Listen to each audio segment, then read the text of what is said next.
Bueno, dijimos que lo íbamos, y ya había salido en otras oportunidades preguntas en relación a eso, así que bueno, digo, vamos a hablarlo hoy y a conversarlo hoy. ¿Hay una explicación para eso? Sí, la verdad que sí, hay una explicación que tiene que ver con un recorrido histórico, que tiene que ver con lo social y lo cultural, que tiene que ver con el patriarcado, ¿sí? Entonces volvemos siempre Che, te está poniendo repetitiva, sí, Carola. lo que pasa es que tiene que ver con la construcción social, con la construcción de género también. No es casual que más del 90% de las personas que están en la docencia, sobre todo a nivel inicial y nivel primario... ¿Ese es el porcentaje, 90%? Sí, son mujeres. ¿Sí? Entonces, bueno, digo, bueno, a ver, ¿por qué? ¿Cuál es la explicación? ¿Desde dónde venimos? Y tiene que ver con esto de los mandatos, tiene que ver con el género, tiene que ver por qué hablamos de feminización de la docencia. Y bueno, no es casualidad. Vamos a remontarnos un poquito para atrás, pero no desde la época de Sarmiento, sino desde la época en que aparecieron los espacios específicos para estudiar la docencia, desde que apareció el normal como espacio de estudio. Entonces apareció un espacio en donde la mujer que terminaba el secundario, que no eran muchas, tenía la posibilidad de acceder a otro tipo de estudio, en este caso un estudio terciario, con posibilidades de un espacio laboral, un sueldo, una salida a lo público y con una posibilidad de demostrar conocimiento académico, ¿sí? Que hasta ese momento seguimos, vamos a ver que muchas de las cosas que nombro yo ahora, que pasaron hace tiempo, las seguimos nombrando y mencionando, esta idea de la poca capacidad de la mujer intelectual. Entonces, bueno, mostraba a la mujer que tenía la capacidad de estudiar en un determinado lugar. ¿Eso querés decir que la mujer tenía necesidad de demostrar que podía capacitarse? Y era una forma y un espacio nuevo de demostrar, sí, tenemos la capacidad de estudiar, de recibirnos, de conseguir un trabajo. Otras ni siquiera intentaban. No, porque pensemos que era muy poco margen de mujeres que terminaban el secundario. Claro. Entonces eran muy pocas las personas que podían acceder a este estudio. Acá tengo algunos datos. ¿Y por qué hablamos de esto de la feminización?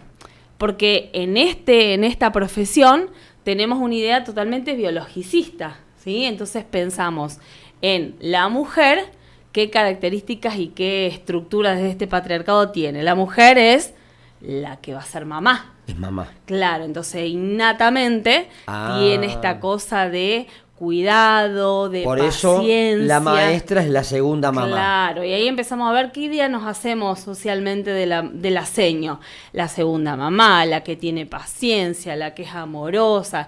Entonces se tenía esta idea de que si ya sabía del cuidado materno o ya, si no era mamá, lo traía innato a esto del cuidado, imagínate lo buena seño que iba a ser. Claro. Pero, sin embargo, por ejemplo, acá traje como para leer, en el 1923 había ciertos requisitos para ser seño. Por ejemplo, la que quisiera ser seño tenía que firmar un contrato y tenía que tener en cuenta estas indicaciones. Primero, no casarse. Estamos hablando de 100 años atrás. Sí, no casarse. ¿Cómo no casarse? No, ¿Y cómo sabían si era buena mamá? Pero es innato también eso. Ah, ¿sí? es el instinto materno. Claro, porque es biológico, una mirada totalmente biologicista. Así que tenía que ser soltera. Sí, si se casaba se anulaba el contrato. Solterona y maestra. Exactamente. No tenía que andar en compañías de hombres, excepto que sea su marido, padre o hermano. Tenía que estar en su casa desde las 8 de la tarde a las 6 de la mañana. En ese horario no podía tener ningún tipo de salida. ¿Pero dónde está escrito eso? ¿El requisito de quién era eso? Era el contrato que vos tenías una vez que empezabas a trabajar en cualquier establecimiento educativo. No te puedo creer. Claro. No podía pasear por heladerías en el centro de la ciudad. ¿Un heladito no? No podía abandonar la ciudad bajo ningún concepto, excepto que delegados de la educación se lo permitieran. ¿Vacaciones en las sierras? Olvídate. No se podía. ¿La costa? Tampoco. Tampoco, excepto que recibiera una autorización para moverse. No podía fumar, no podía beber cerveza ni whisky. Esto automáticamente eliminaba el efecto de poder ser seño. No podía viajar en coche o en automóvil, justamente por esto, que no sea acompañado por un hermano, un padre. ¿No podía manejar entonces? No, y no podía viajar con el acompañamiento de otro hombre que no sea algún familiar cercano. No te puedo creer. Y el tema de vestimenta, de la estética, ¿sí? ¿sí? Que actualmente todavía se escucha mucho, uy, mira qué se hizo, qué tiene puesto, con qué esa esto, que... con esa rasta, ¿cómo vas a ser maestra? Exactamente, ceño, y bueno, y venimos de ahí. La ceño no se podía teñir el pelo, tenía que ir con la cara limpia, no se podía maquillar, no podía tener escote, tenía que llevar 2 enaguas, o sea, había todo un cierto protocolo de lo que era la vestimenta. Entonces, desde ahí venimos. ¿Qué empieza a pasar?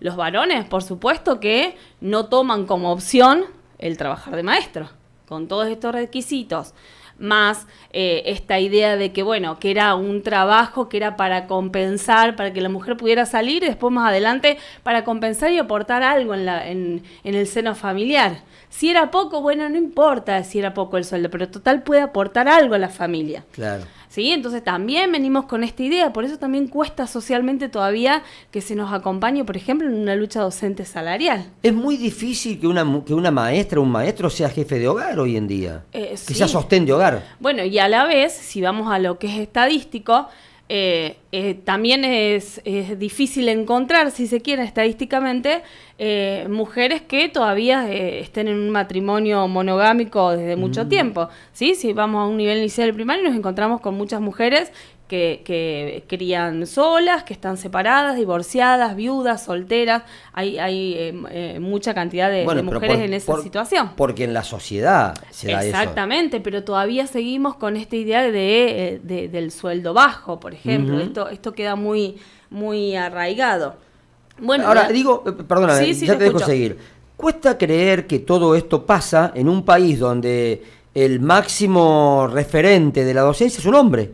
Bueno, justamente, vos fíjate, eso también lo noté, vos fíjate que además quienes estamos en el aula somos el 90% más de mujeres, pero después quienes están en espacios de toma de decisión ministeriales, a nivel provincial, a nivel nacional, referentes gremiales, son al revés, el 90% por ejemplo varones. Ahí está, qué buen tema ese, Entonces, porque el 90% de la docencia cordobesa, porque seguramente ¿sí? es la misma aclaración, Sí. Son mujeres. Exactamente. Sin embargo, los últimos secretarios gremiales de la UPC siempre fueron hombres. Hombres, ministros, Hombres. ¿sí? Entonces, y eso viene en una data de un recorrido histórico de mucho tiempo. Entonces, esto también, de que el lugar jerárquico de mayor importancia, el lugar de toma de decisiones fuerte, el lugar en donde tenemos que mostrar justamente esto, la toma de decisión, la inteligencia, el razonamiento, la conciliación, etcétera, etcétera, hay hombres. Entonces todavía seguimos, si bien este contrato que yo leí es del 1923, todavía siguen arraigadas muchas cuestiones. Esto de que la seño cómo debe estar vestida, la seño y su rol social, ¿sí? Hablemos de que veníamos pensando que la seño tenía que ser solo seño y nada más. Ese era su único rol. Y actualmente nos encontramos con seños personas, mujeres, que tenemos un montón de roles sociales en casa, etcétera, etcétera. Entonces, todavía la mirada está puesta en eso, en cómo se viste, dónde sale, cuál es su vida sentimental, qué espacios milita, qué espacios transita. Todavía seguimos con esa estructura y este mandato porque justamente venimos desde ahí. Es por eso que es tan difícil ir corriéndonos de estas estructuras y por eso hablamos de la feminización de la docencia.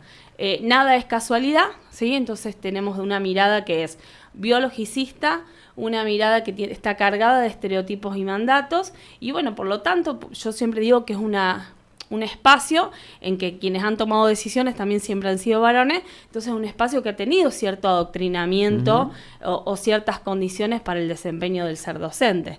Así que bueno, ¿han cambiado cosas? Sí, muchísimas, pero todavía seguimos batallando sobre todo con esto de la mirada social en relación a estos mandatos.